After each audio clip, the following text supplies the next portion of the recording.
Who's really influenced your style now? I feel like quarantine was where I really had my life was on pause, and I had nothing to do except watch YouTube videos, and I just learned so many ways to work with what I have without having to buy things. And I learned um just like little like fashion hacks that have truly changed my fashion. Like I truly feel like I've mastered the art of layering and accessories, um and I really found the brands I love, and I really have fallen in love with secondhand thrifting, shopping. But my style, I think, got more playful during the pandemic. I think before the pandemic, my style was a little more serious, a little more vintage slash, God, I hate this word, edgy.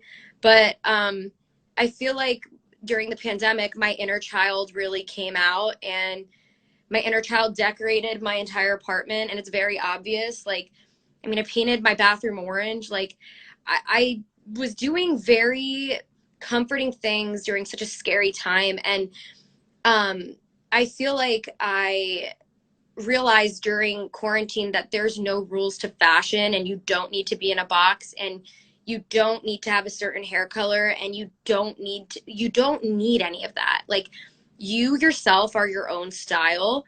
Because, you know, like I love pants over dresses, and that'll never change. I will always go for pants. I will always go braless. I just don't like bras.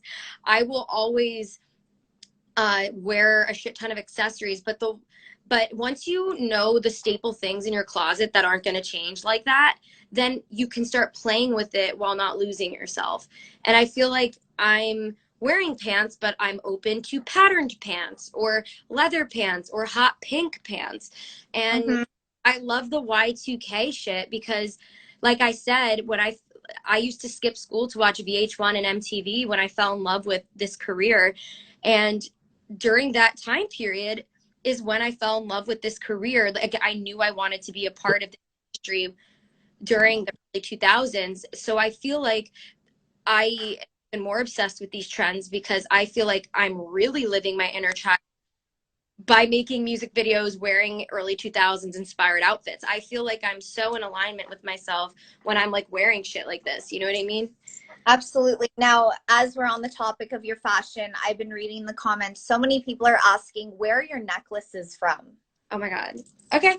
I I literally, I'm glad you asked this because I've been meaning to tell them. I've been wanting to make a video about this, and I still might.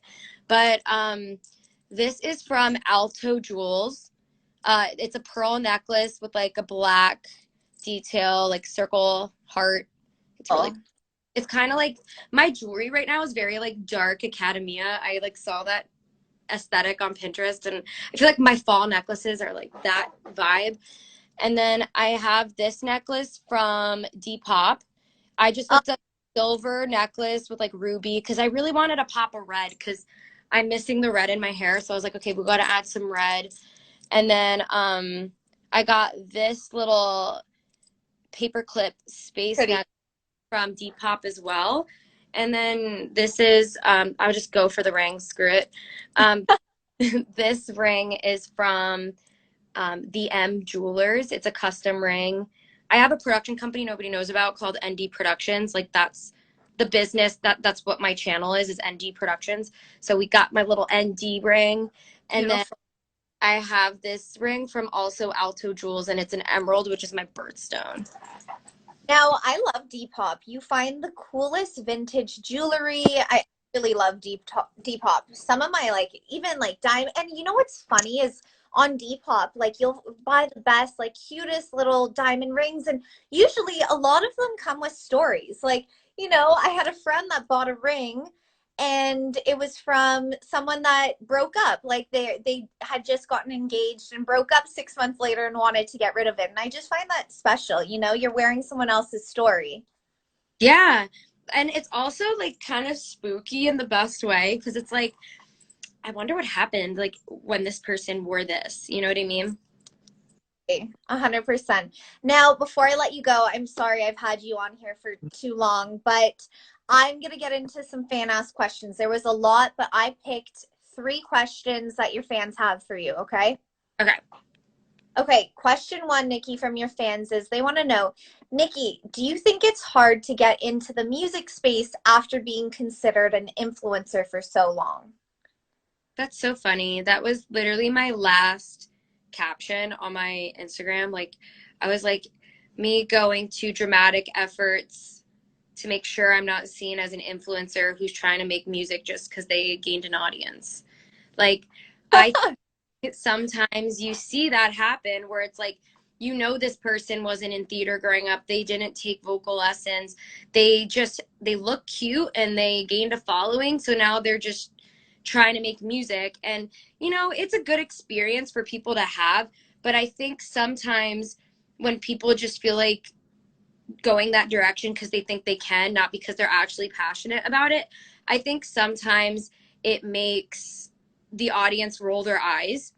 And the last thing I want to do, or the last thing I want happening, is people seeing me promote a new song and rolling their eyes thinking she's just a YouTuber trying to make music. Like, that would really like hurt me. But I understand that kind of is the situation right now.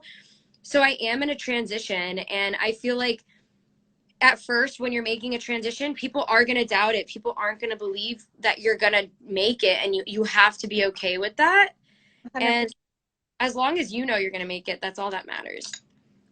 100%. Hey, it's like you got to start somewhere to get somewhere else. Like you were saying, I mean, it opened up a door for you, right?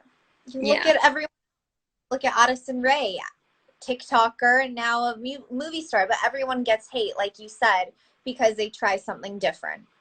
Yeah, and It's a part. she can freaking act. Like, that trailer looked good. And I also see a lot of hate about uh influencers going to the Met Gala, and I just think we're living in a time where there's hybrids. Like, just because you have a following online doesn't mean you're not XYZ.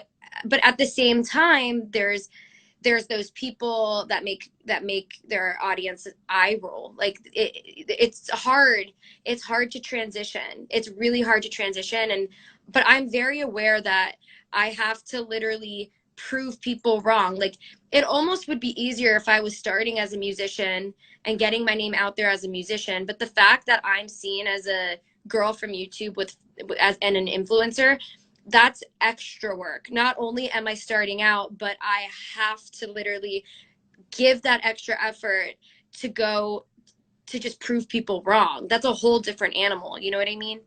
Absolutely. All right, second question from your fans is they want to know who would be your dream artist collab? Um, Definitely Miley Cyrus. That's I say that because as you're talking about transitions, she popped up in my head. I was like, talk about a woman that's been through multiple transitions. You know what I mean? Yeah, I she's actually who I think of, because if she just went from brown-haired Miley to making music with the brown hair Miley, people would still see her as Hannah Montana. She Yeah, when you get really popular for something and you're trying to go left field and do something different, people are going to categorize you as what you were if you don't make it black and white. Unfortunately, it would be easier to do a gray area, but if I just go somewhere in the middle, it's not going to translate. Like, I have to go left field. I have to, it's black or white. It's like you have to be a little extreme. Like, I'm going to Fashion Week. Maybe I'm going to do some extreme shit there. Like, I'm not messing around with this. And I don't know, I don't want it to come off like dramatic or desperate by any means, but when you are making a transition, you have to consider that you're literally trying to change people's minds. And if you play it safe, I don't really think you're going to do that. absolutely. Now, have you ever met Miley? No, and I would do literally anything to me. Yeah. All right, well, fingers crossed for you that you do. Last question here, but if you could describe your upcoming music, your fans want to know what is one word that you would use? Hmm. The two new songs are so different. one of the songs is very similar to what I've been putting out, but the other song is angsty. We got a little frustration and anger in a song. I like that. It's not just only sad music. We have all the moods for when you're alone at night. You know what I mean? Absolutely.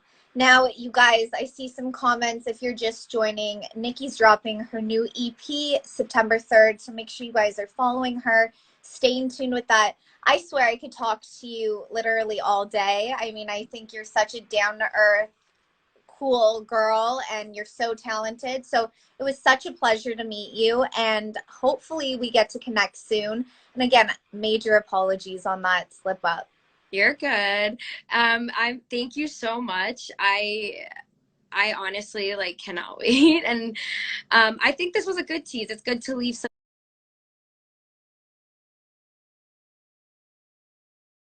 Easter eggs, you know. There If you you go. if you know, you know.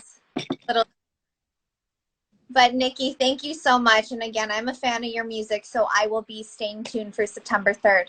Thank you. I'm so excited. Thank you, Niki. Nice to see you and meet Thanks you. for having me. Nice to meet you.